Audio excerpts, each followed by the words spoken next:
Chapter 226, The Terrified Jaw. Sherwood Borough, 15 Minst Street. A satiated client sat in a reclining chair in the living room, beside a fireplace burning with charcoal. In a warm environment akin to summer, Klein wore a white shirt, a black vest, and thin trousers, while having a newspaper spread open in front of him as he flipped through the section with the most ads. A new type of transportation vehicle is an urgent need for investments. Details to be discussed in person. Klein read the advertisement twice before picking up a pencil from a small, dark red table to his side and circled the message. If there were no commissions tomorrow or the day after, he planned on seeing if this so-called new type of transportation vehicle had any investment value. Such matters were impossible to divine since there was a lack of sufficient information. "I hope it's a product similar to a bicycle," Klein mumbled to himself before suddenly hearing an illusory prayer echo in his ears. "Who is it? Miss Justice? Mr. Hangman? The Sun? Or some clerk at the Backland Bank is copying my passcode?" Thoughts flashed through Klein's mind as he put down the newspaper, returned to his bedroom, and locked the door behind him. Taking 4 steps counterclockwise, he entered the world above the gray fog. He saw that to the side of the full seat and by the edge of the ancient modeled bronze table was a clear and bright brilliance that emitted waves of radiance. The experienced Klein calmly sat down and emanated his spirituality, touching the light ripples of light in response to the prayer. The scene in front of his eyes suddenly changed. It was a blurry sofa with a petite woman in a knight's trainee uniform curled up on it. "She's not copying my passcode. She's reading a piece of paper." Klein suddenly realized the reason for this. She should be one of the 2 beyonders that Miss Justice mentioned that requires my vetting. After nearly 20 seconds of silence, Klein didn't give any form of formal response. He planned on taking the next step deep at night. He would then test her reaction, attitude, and way of handling things to test her personality and abilities. Of course, he would absolutely not force others to join the tarot club. The fool that doesn't belong to this era. Jaw, who had just finished chanting the ancient Hermes sentence, froze for a few seconds. Then, she suddenly straightened her back and sat up straight. This seems to be the honorary name of a hidden existence. She realized this in horror. Furthermore, her knowledge in mysticism and the various rumors she had heard told her that once someone recited the full honorary name of a hidden existence, it would often attract the attention of said existence. The consequences of such attention was mostly misfortune, or could even be described as tragic. Quite a few of those hidden beings were the incarnations of the evil gods and devils. Furthermore, I recited it in ancient Hermes, completely unprotected. I'm so dumb. Why did I focus so much effort in identifying the sentence and actually read it in my head? Zhao looked around in horror, terrified that an indescribable monster would suddenly appear in her house. The sofa, tea table, cupboard, dining table, chairs, oil painting, and other items were all reflected in her eyes, without any changes. After nearly a minute of heightened vigilance, Jo relaxed a little and comforted herself. "Don't worry. Don't be afraid. I just said the honorable name and didn't follow up with a prayer. This is an incomplete ceremony, so it shouldn't attract any attention. Moreover, there's a good chance that the name might have been translated by the owner of the paper, based on the special symbols left behind by Emperor Roselle. It might not be correct. But I heard that if the evil gods and devils generate interest, they would still provide a response even if the ceremony is incomplete." "I'm so stupid." Really, as she thought over the matter, Gio's face scrunched up into a grimace. She felt that she had made a grave mistake. After waiting for a few more minutes, she slowly exhaled as she puffed out her cheeks when she realized that there was no obvious response. She stuffed the piece of paper back into the history of the Long Kingdom's aristocracy as she entered the bathroom with a heavy heart. She turned on the faucet and tried to use the cold water to clear her head. Splash! As nearly transparent water flowed down.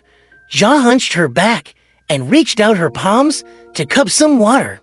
Just as she was about to dab the cold water onto her face, she spotted a long, slightly curly brown hair in the mirror through the corner of her eye. As for her, she had shoulder-length, unkempt yellow hair.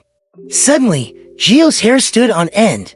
She stomped on the ground and, with a push of her hands, she shot backwards, turning her body halfway around and slamming the entity with her elbow. Pouch shellinged against a warm body, causing the other party to let out a familiar scream before falling to the ground. Jia stopped any subsequent actions and looked at her good friend, who was hugging her stomach in pain, tears in her eyes. The corner of her mouth twitched without her realizing it as she said, "Furs, when did you get back?" Furs didn't reply immediately. It took her quite a while to get over the pain. As she slowly stood up, using the wall as a support, she grumbled, just got back." "Jia, are you nuts? Why did you attack me without even looking clearly? And you hit me so hard. Where did you come in from?"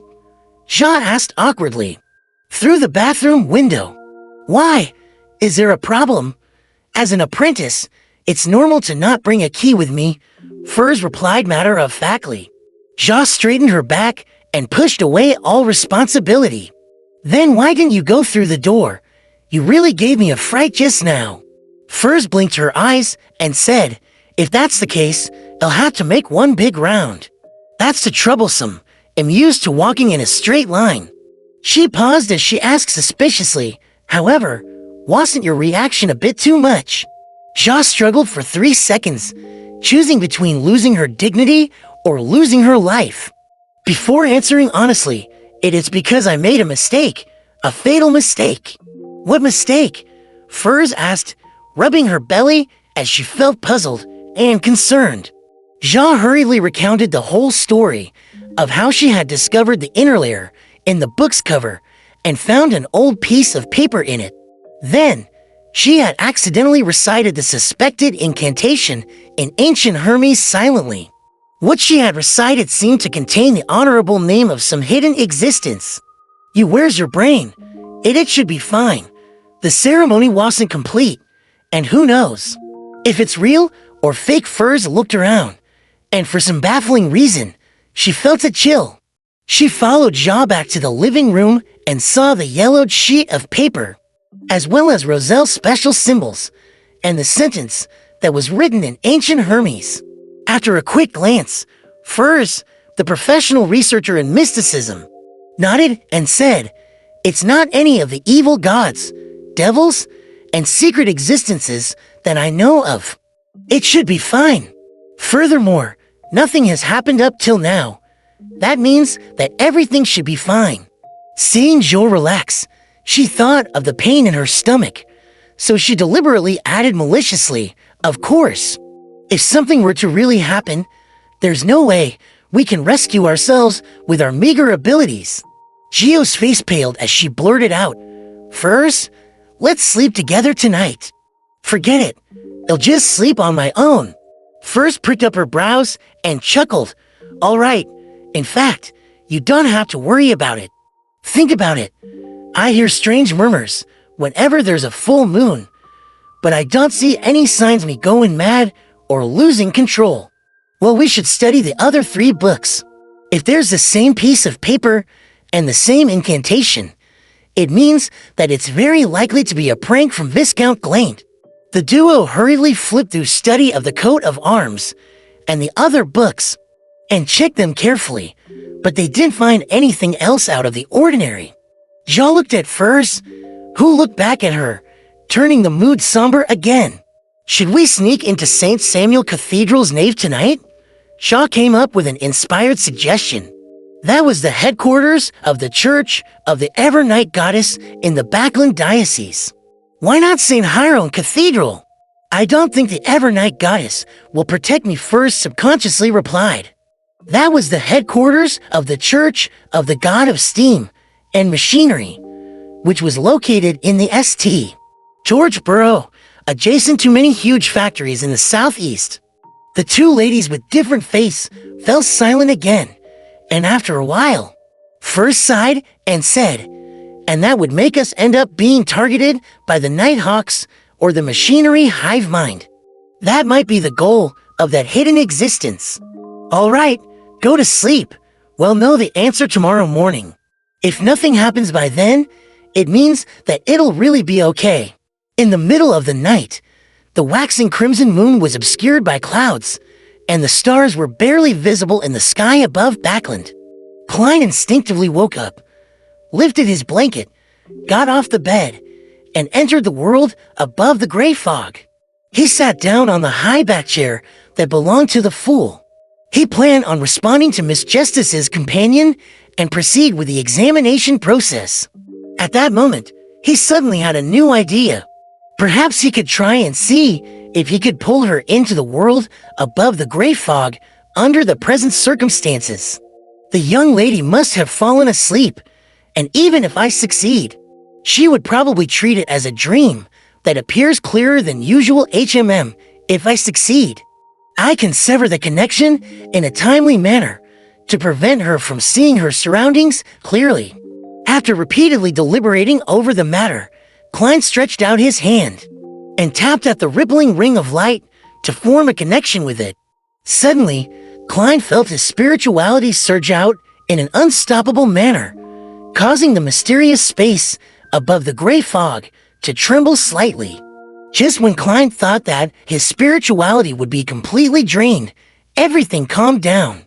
A blurry, distorted figure appeared at the edge of the long bronze table. In her reverie, Jean opened her eyes sleepily and saw the endless fog, the ancient high-back chair, and a dark figure watching her. Klein was overjoyed and immediately severed the connection according to his plan. The hazy, petite figure disappeared, but within the grayish-white mist, a crimson, illusory star appeared. Klein looked at this scene and confirmed one thing. As long as someone chanted his name, he would be able to pull that person into the world above the gray fog. The crimson star was a symbol of a stable connection. However, there are certain limitations. With my current strength, at most, I can establish another connection based on my previous experiences. My current spirituality can only pull in beyonders who are a sequence higher than me, and it won't necessarily be a success.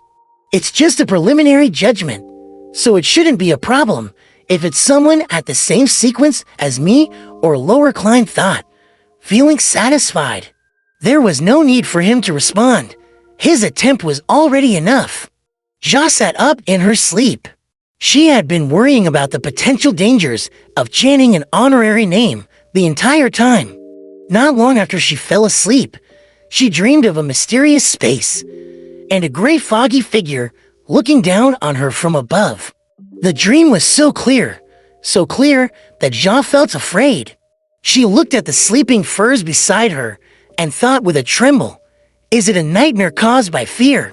Or is it because of the attention I garnered from some hidden existence, resulting in being haunted by evil spirits? Yes, there's going to be a gathering of Beyonders tomorrow night. In addition to buying the formula, I need to find a person who is good at exorcising evil spirits to purify myself.